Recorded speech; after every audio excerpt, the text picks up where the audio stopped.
Good evening, Kitsap, and welcome to tonight's show. And we got a dandy for you tonight.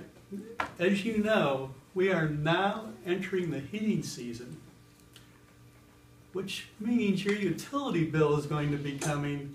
And when that first one comes, I suspect your eyes are going to get big, your jaw's going to drop, and you're going to shake your head in disbelief. But there may be ways around that. Tonight's guest is an expert in the utility field and energy conservation field. He may just have some ideas on how to reduce those bills, be more comfortable, and be good to the environment. Please help me introduce that energy guru, Michael Nile. Hi, Michael, thanks so much for coming. It's a pleasure to be here. You are one busy guy. I can't tell you how many attempts it took to get you scheduled. Why are you so busy? What's going on? Well, my phone fell in the toilet last week. No, it's a busy time of the year, Tom. Everybody's, as you said, trying to be more energy conscious and improve their homes and environments for the winter. It's a good thing to do, isn't it? Absolutely. What are some ways that we can do that? Like for everyday people that are already living in a home, what are some of the things that we can do to help reduce those bills? Well, the first thing I would recommend to everybody in your Kitsap studio audience is to go on pse.com, and PSE has a list of tips that they can do to prepare their home for the winter.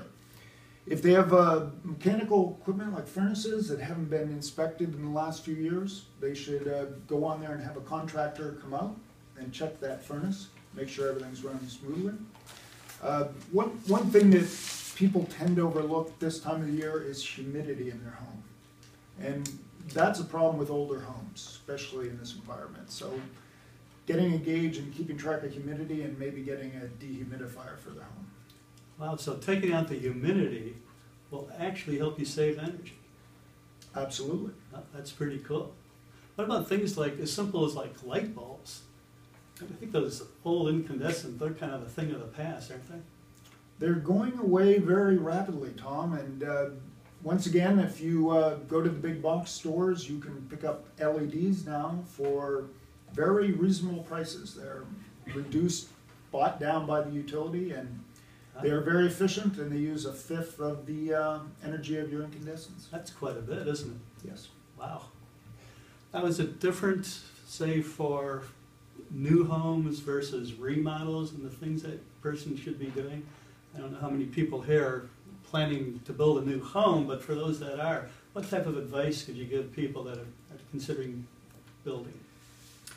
If you're considering building, we're in a good spot. Washington has a very good building code for energy efficiency, so you're going to get a very well-built home here in Washington. But if you're remodeling an older home, you probably want to get a contractor to come in and inspect it. They can do that through the PSE programs, and they can get some really good advice on what to upgrade and how to upgrade it to make it efficient. Oh, okay. So are heat pumps kind of the thing that everybody's using now, or are they still using like electrical resistance heat or propane? What's kind of the state of the art as far as that goes? You would be surprised in the older homes around Kitsap, the number of homes that still use things like wood burning fireplaces, oil burners, and even baseboard heating, which all are very unhealthy and very inefficient. But heat pumps are very efficient, and there are great rebates out there for them, and they're the way to go.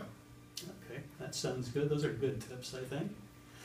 What incentive does, say, a contractor or a builder have to build things with high degree of energy efficiency?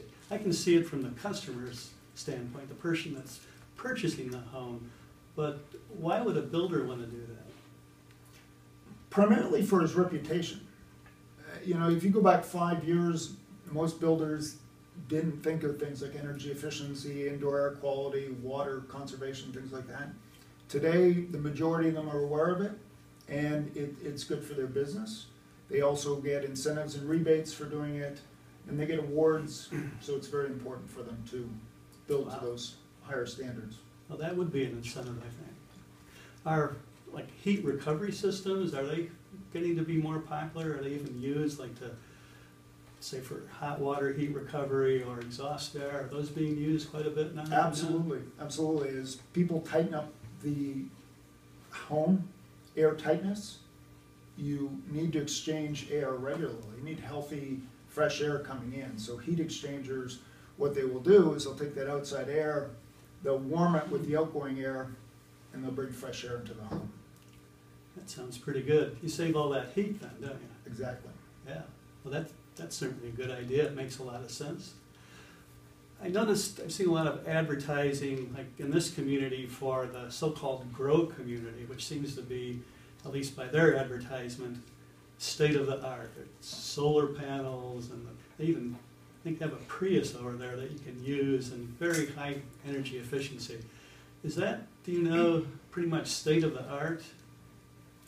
You know, there's a lot of things that they've done in there to get to the point they're at, and they are cutting edge on quite a few things. There's probably a few more things they could be doing, but that would push up the cost of the homes, obviously. So I think they're doing a great job over there, making them very close to what they call net zero homes, with the amount of solar they're putting on the roofs, and the high efficiency heat pumps they have in there, and the insulation levels, and how airtight the homes are. That sounds good to me. We're making a lot of progress then. Yes. Well, Michael, we're starting to get towards the end of our time together, and do you have anything you'd like to say, maybe if it could help us in some way, or just a rehash of something? I think it's very important that if you have an older home, that you go onto PSE.com, you look at the tips, and you have one of their qualified contractors come out, do a free evaluation of your home, tell you where you're hurting on the energy side and what you can do to improve it. Well, thank you, Michael. A thought just occurred to me. Is there a way to harness all the hot air in Congress to heat the home? Thank you, Michael. It's been great.